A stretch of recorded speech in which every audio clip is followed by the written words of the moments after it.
Good day, my dear students. Today I am going to discuss about the functions of the liver.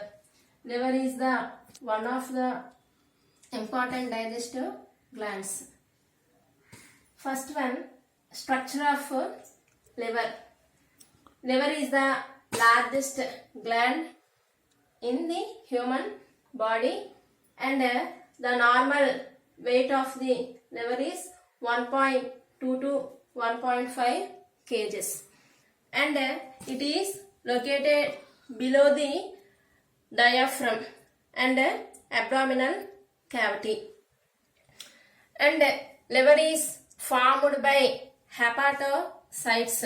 Hepatocytes are the hexagonal cells, and these hexagonal cells are covered by a smooth connective tissue layer. A thin connective tissue layer covers the hexagonal cells. These hexagonal cells are called as the hepatocytes. These hepatocytes are covered by Glissen's capsules. The Glissen capsule is the thin connective tissue membrane. It covers the hepatocytes. So these Glissen's capsules or hepatocytes are called as the structural and functional units of liver. And these hepatocytes forms the hepatic cords. These hepatic cords are opens into the gallbladder, and liver produces the bile juice. Bile juice temporarily stores in the gallbladder, and hepatic cords and gallbladder forms the common bile duct. So through the common bile duct, liver opens into the duodenum, and duodenum is the anterior part of the small intestine, and both common bile duct and pancreatic duct. Pancreas is the second largest gland in the human body, and pancreas secretes the pancreatic juice, and common bile duct along with pancreatic duct forms the hepatopancreatic duct.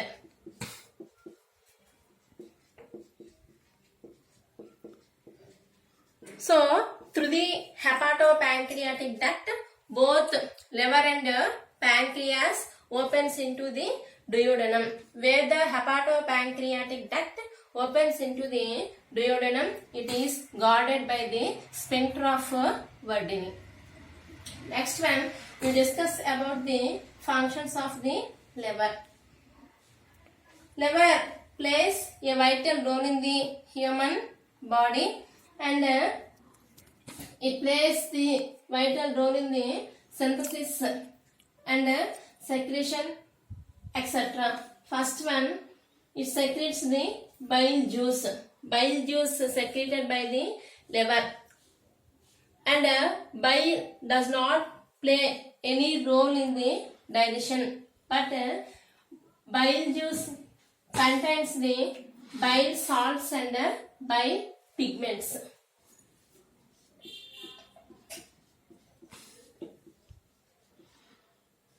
Bile salts and bile pigments. Bile salts are sodium, potassium, glycocholates and tarocholates. These sodium, potassium, glycocholates and tarocholates plays a vital role in the emulsification of fats. And bile pigments are formed by the ruptured RBC. Bile pigments are the bilirubin and biliverdin. Bilirubin and biliverdin are called bile pigments. These bile pigments are formed by the ruptured RBC. Next one, it plays a vital role in the glycogenogenesis and glycogenolysis and gluconeogenesis and lipogenesis. First one, glycogenesis means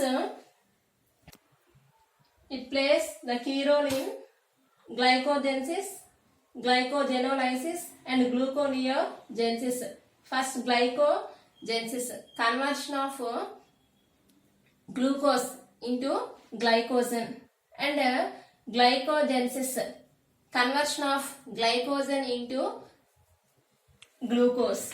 It means animal starch converted into. Next one, gluconeogenesis, formation of glycogen from non-carbohydrate substances like proteins and lipids. Next one, lipogenesis, synthesis of lipids. Next one, deamination. Deamination means elimination of amine group. Elimination of amine group.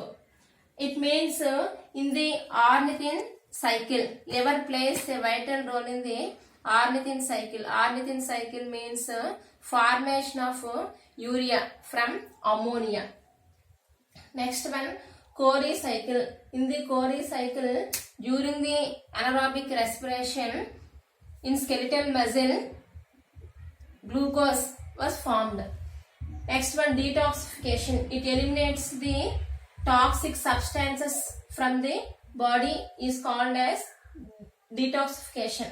Next one, thermoregulatory organ. Liver is also called as the thermoregulatory organ, and it plays a vital role in the thermogenesis.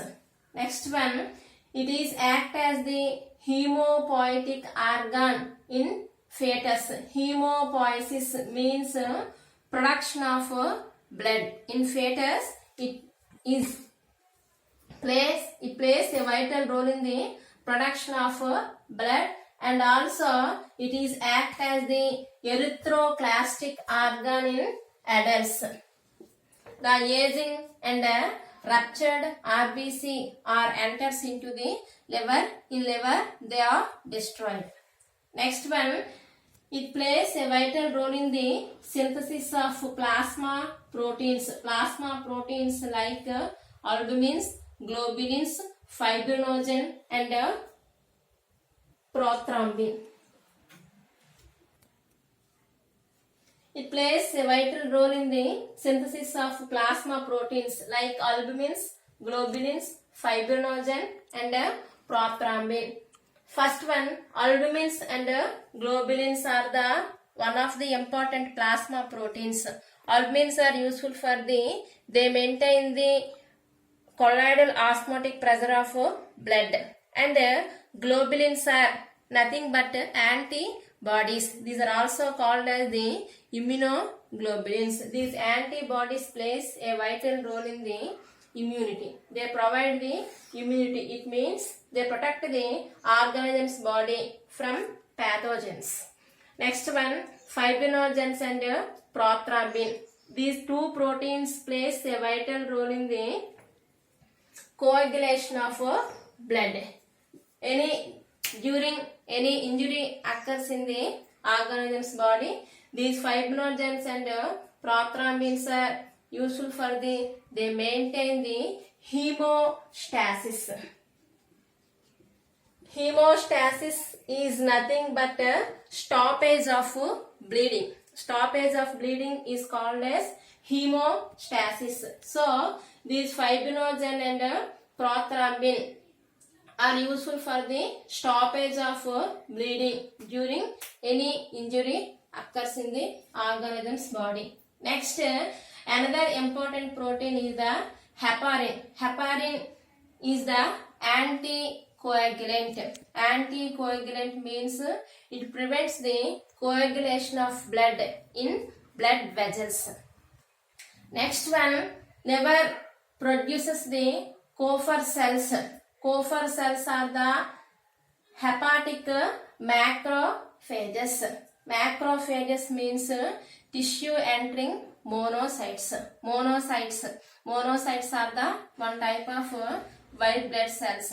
The wandering white blood cells are called as the monocytes. When the monocytes enters into the tissues, they are modified into the amoeboid cells. Amoeboid monocytes are called as the macrophages.